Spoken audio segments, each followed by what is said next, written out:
Hi, and welcome back to this week's edition of Hawk Talk. I'm Coulter Hickok. I'm Mackenzie Grubbs. And we've got a brand new guest on, so please introduce yourself, who you are, where you're from, and what do you do here at DSU? Okay. My name is Cebe Schneider, and I am the head cheer coach for Dickinson State Cheerleading. And where are you from?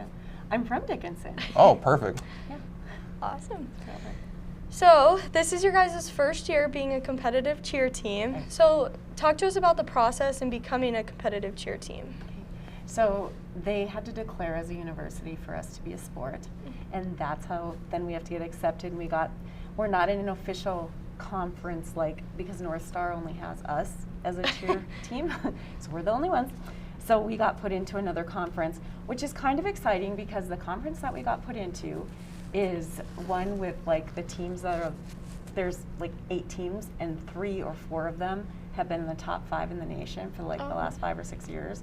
So that is exciting to get to go be with people who know how it's done and who have done it over and over and over again and done really well.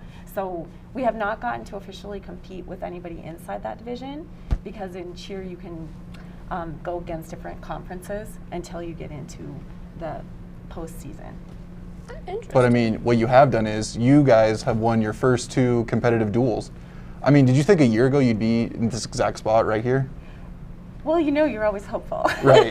But as a brand new cheer program, we didn't know what to expect, because you don't know what the judges are going to be looking for, and you don't know what the other teams are going to put out, because there's nothing out there to really look at it until you get there. So it was exciting to have read the rubric and done our work and had the kids work so hard and go against some very talented, strong teams. Again, one of the teams we went against has consistently been top 10, has won their conference over and over again, has won the region over and over again 5 or 6 times, and end up eking out a win against them. That was really exciting. Yeah, that is exciting. So since you guys do cheer for the teams and competitive cheer, so lay out a typical practice now for you guys. Well, a competitive cheer practice looks entirely different than a sideline practice, but we are continuing. That's what's been really interesting this season.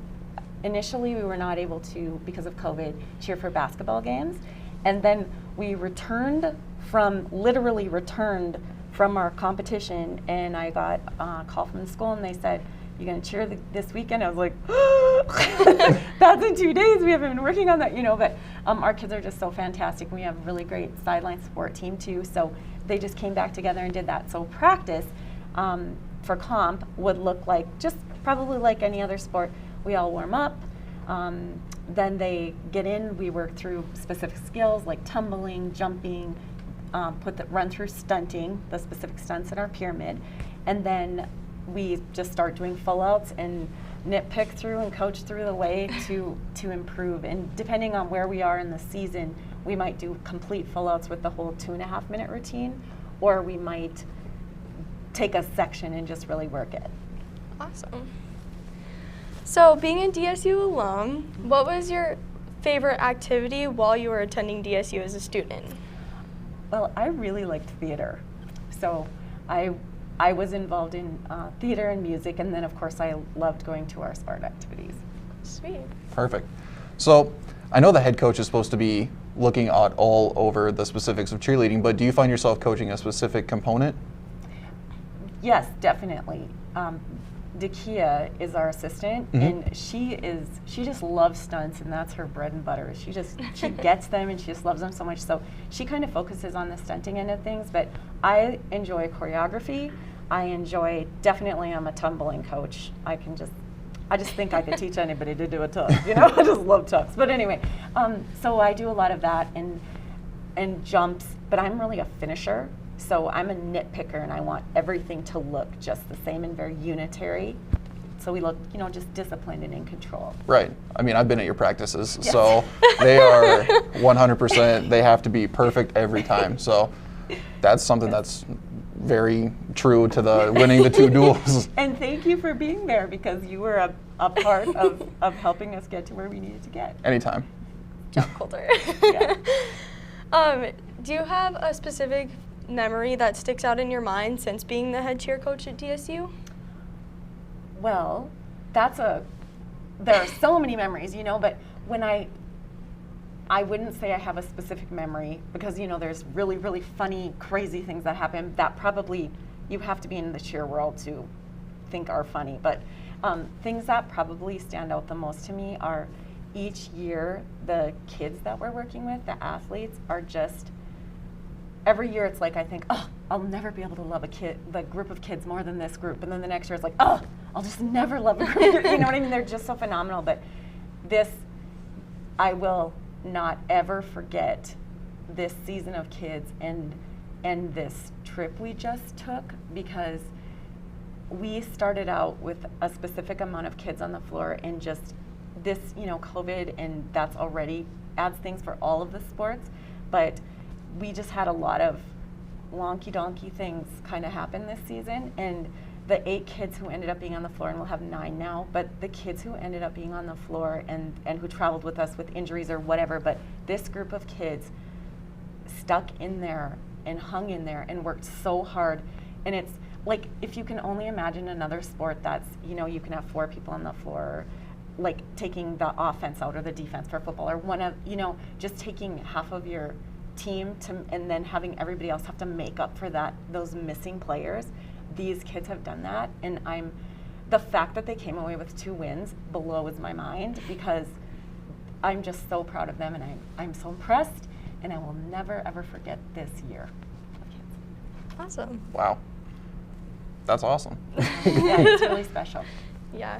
So I know I've asked you this question in a different interview that will be coming out in the Heritage Foundation magazine, but I want to ask you again. I know in some sports, in like such football, the coaches are able to watch the film for their recruiting, but how, as a coach for cheerleading, how do you do your recruiting process? Well, we use a lot of different strategies to recruit kids. First of all, we do watch videos, because thank goodness for social media, because kids just show everything they do, and really we're looking for athletic kids with cheer experience. So, and you can have kids from anywhere in the country or in the nation at DSU, obviously. So we're just looking around for people who are a good fit for our program, and then we reach out to them, and our first choice place we'll look is, in Southwest North Dakota and regionally in the states right around us and things, so that there's less travel for those kids and they can be closer to home and their families. But we just reach out and talk to those kids, and then if they, I know every team probably has a culture, and we have a specific culture that we like to have. We're very family oriented on our team, and so we're looking for people who are looking for close-knit relationships, and obviously athletic, and all of the, obviously the athlete, but that person and that student, how do you do in school, those kind of things make a big difference to us. All right. So, and then how have you seen DSU change over the years? Oh, wow. So my grandma, my dad's mom, graduated as a teacher from the Dickinson Normal School when it first began. So obviously I wasn't around during that time, but we have roots way back with DSU. So since I have been a student at the university, there's just so many changes. Like, everything is getting updated, and I just think that Dickinson State is extremely progressive about trying to look for ways to give students a collegiate experience across the board and provide so many opportunities, so that while you're here, that you're learning so much stuff, like not just your school academic things, but maybe you're learning how to be a good person, or you're in a club that helps you help the community. So you have so many opportunities that I think you wouldn't get elsewhere. But the way I've seen it grow is from just being all academic focused to be very whole student focused. And I think that is the best thing that you can do to prepare people who are going to be running the world, I think we should put that quote on a poster. Yeah, that was good. Oh, thanks. So last question, we ask this to everybody who comes on Hawk Talk. I mean, you've seen Kiara's as you are her mom. I'm sure you've watched Hawk Talk quite a bit then. I've watched lots of your episodes. You do a good job. Well, thank you very much. But here's the final question. So what does DSU mean to you? Well, obviously there's the piece where I was a student who graduated, so that's where I got my degree, so it's my alma mater, so that means a lot to me just for my history. But I am so proud to be a part of the university in a staffing, coaching position, because I think that the people who work at the university, you know, when you talked about recruiting, I have to go say to people, I have to say to a mom in California, hey, I'm going to watch out for your kid, but it feels so good to be able to say, listen, if your child comes here, I'm not the only person who's going to look out for your child. We have a whole team of people, our educators, our instructors, our professors care about your kids, and they care if they get a good education, and they're going to be involved. And there's a whole team. Our administration, I'm just think they're so rock solid, and I'm so impressed. The foundation people, like, no matter where you go in any part of the university, there are these phenomenal standout people, and I think a higher amount than in any other place, truly, of people who surround the kids that come into the school and help them prepare for their future. So it means to me that I'm someplace that's making a difference to not just the individual students, but to our community and eventually to the world. So that's how I feel about DSU. Wow. I just love those answers. I mean, that was the most elaborate answer that I think that I've. too elaborate? No, that was good. That was perfect. That was the most elaborate answer I've ever heard on Hawk Talk. So thank you very much Yeah, that for was a sharing really what good DSU answer. actually means to you. Thanks. So, I mean, we'd have a shirt for you, but I did forget it. So I will have to give it to Kiera next time I see her at the foundation. Perfect. I totally trust you on the shirt. Well, thank you very much for coming on. Thank Thanks you. for It's having been a lot of me. fun. Thanks. Kenzie and I will be right back with another guest right after this.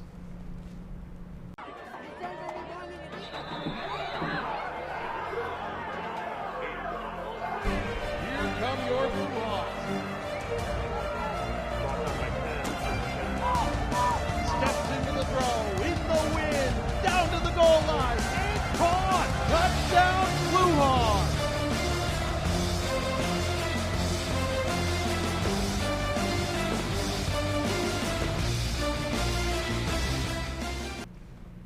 And we're back here with another guest. I mean, it's been a while since you've been on. Yeah, at least probably 6 years since I've been on last time. So please introduce yourself again, who you are, where you're from, and what do you do here at DSU? Dalton Reed from Miles City, Montana. I am the Director of Football Ops, and I'm a grad assistant for the foundation.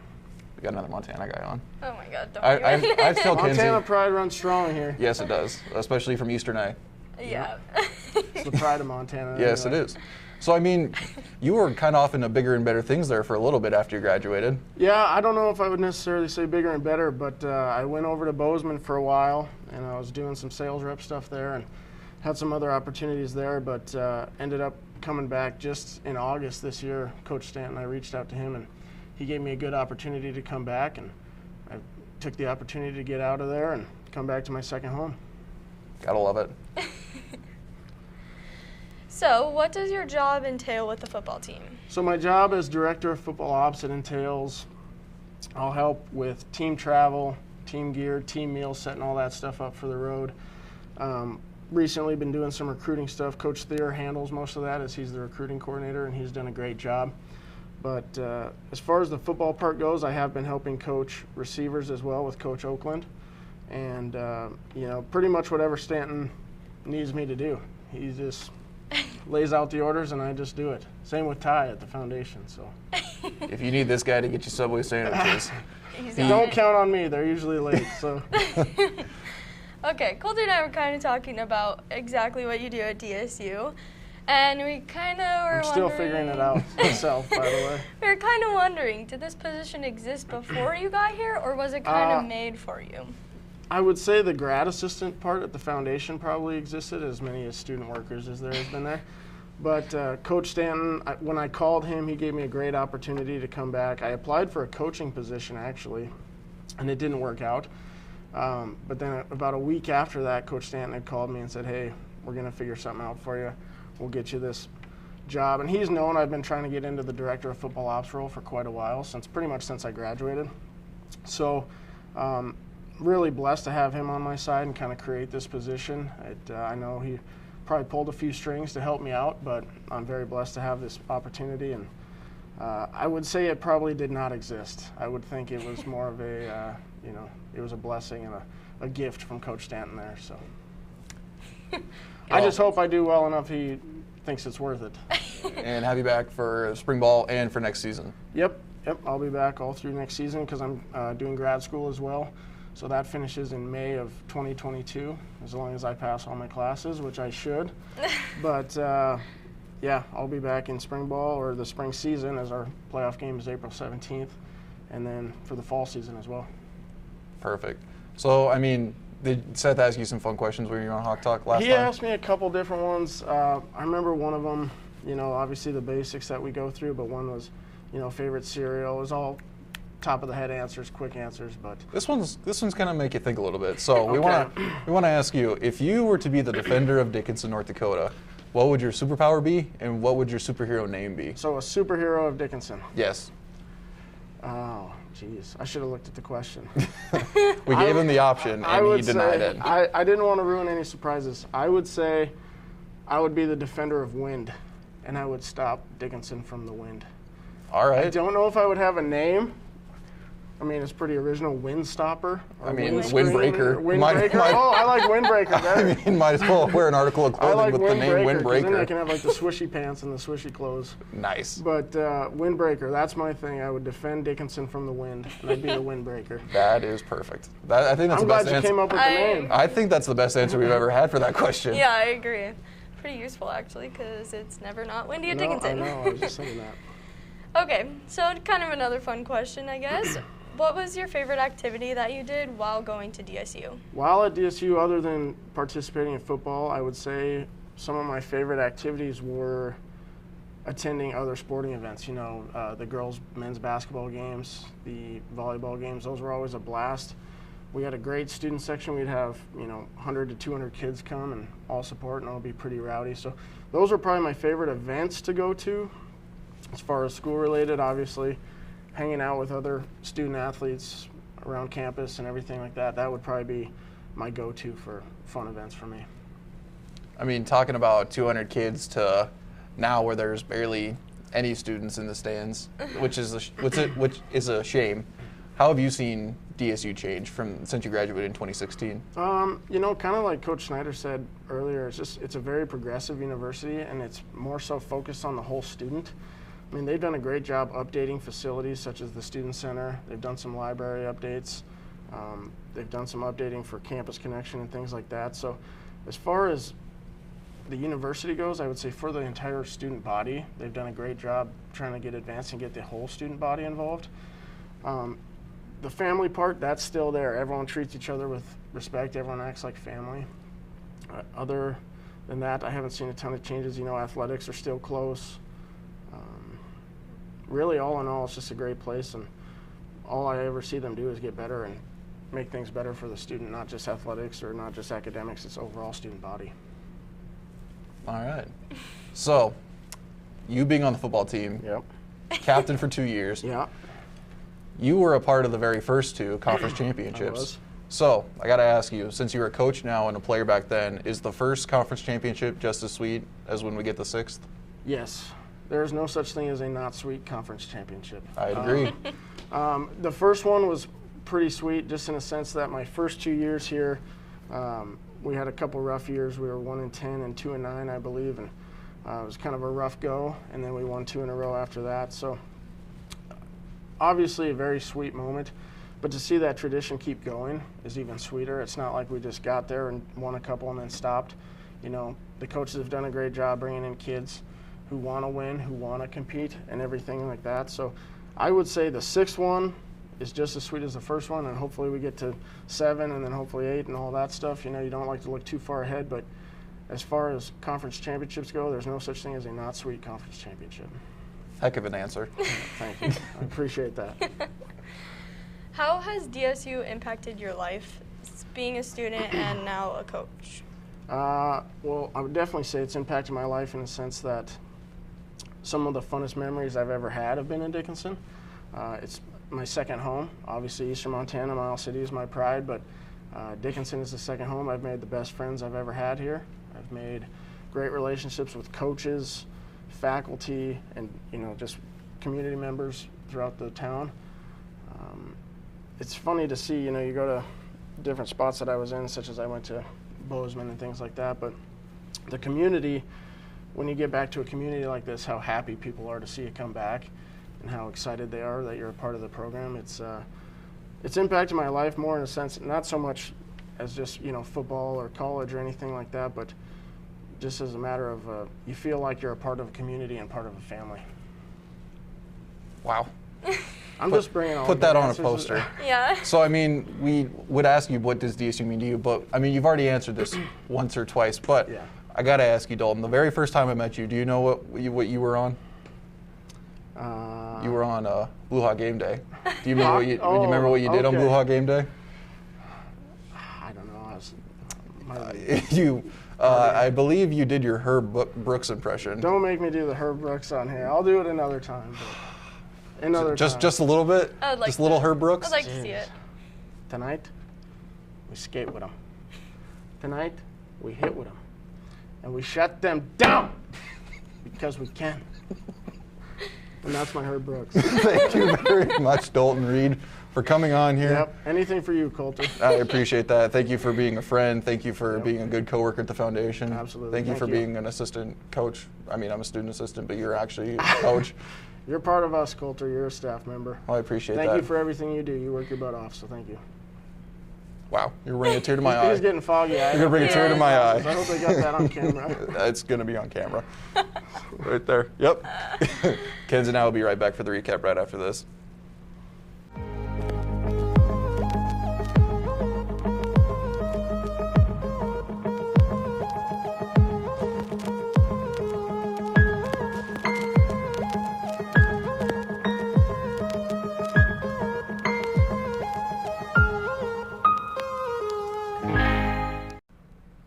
And welcome back for the recap. I mean, we've talked with Cebe about cheerleading. Yes. So the Hawks went 2-0 on the weekend in their very first inaugural competitive cheer season with a win 72-69 win over Doane. Am I pronouncing that right? I think so. I can never pronounce Doane or however you want to say that right. And then they narrowly won against Midland Lutheran College 78-77. Which she said was a really big deal. I did not know that they were that good in their conference, honestly. Yeah, it's super awesome that they did that. I mean, Yeah. I'm happy that I can see them progress because I've been to a couple of their practices, and it's been awesome. I watched it. It was Good. killer to see. Super exciting for them. Men's basketball, they went 1-1 on the weekend. So they played Mayville first, and it was 66-58. They lost that game, sadly, but tough game, and it was exciting for them. Yes, it was. And then the next day they came back with a win against Presentation, 74-56, and Agent Tosich. I know, that is He was the player of the week. yes, that's so exciting. And then women's basketball. I mean, this one is so exciting because I was there for both the men's and the women's. But the women's basketball team, they won 90-84 over Mayville in double overtime. Yeah. That game was crazy. I loved every Crazy. single minute of it. I mean, Courtney Olson, she was making buckets left and right. Same with Lindsey Peterson. Abby Johnson even got in there for some threes. Sweet. It was pretty awesome. And then they won 49-44 over Presentation. And Courtney Olson, two-time player of the week for the women's basketball team. Yeah, that's so exciting for her. Good job, Courtney. And good job to the women's Hawks. That's an exciting weekend. They've been kind of coming out this season. They're Yeah. doing great. I mean, they're making leaps and bounds right now. So Absolutely. hopefully they can just continue this on to the postseason. Yeah. How'd And track do? So track. I know you were going to say track, but I just wanted to how'd track do? Thanks.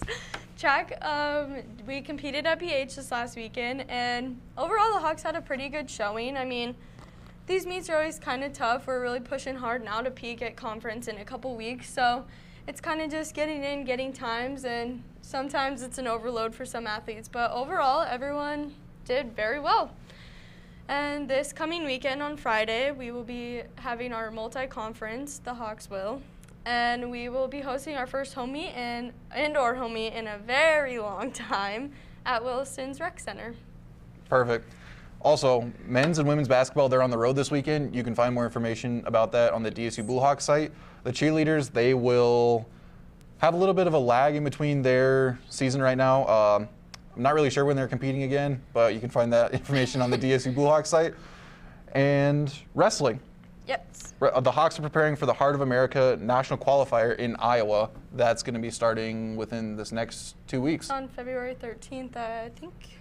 Next week. Yes. Wow. Good luck to all the Hawks. I mean, competing next week, this week. You guys are going to be killing it. Keep it up. These scores are looking great every week. Absolutely. And then you can follow us on our Twitter and our Instagram. And we also have Facebook too, just in case you don't know. Our Twitter is at DSU Heritage Fond. And our Instagram is lowercase, not undercase as I learned, lowercase, at DSU Foundation. And our Facebook is DSU Heritage Foundation. You can find those all on for our social medias. Follow us, like us, do whatever you want. Yeah. The world is your oyster. Trace really liked that, so I'm going to keep that in there. All right. And with that, Hawks are up.